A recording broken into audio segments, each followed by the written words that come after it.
বাড়িতে কে আছো? এই তো আমি। আরে বাবা, আসো আসো আসো, বসো বসো বসো।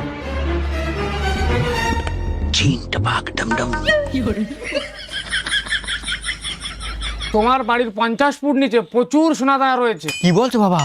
আগেকার রাজারা প্রচুর ধন সম্পদ লুকিয়ে রেখে গেছে এর নিচে, প্রচুর সোনাদানা আছে এর নিচে। কি বলছো তুমি? কালকে তাহলে আমি জিসিবি এনে উঠুন খুঁড়ে একদম দফা রফা করে দেবো। কোটিপতি হয়ে যাবে তুমি। বিরাট উপকার করেছো বাবা তুমি আমাদের। দাঁড়াও বাবা, তোমার জন্য জল খাবারটা নিয়ে আসি। এ নাও বাবা।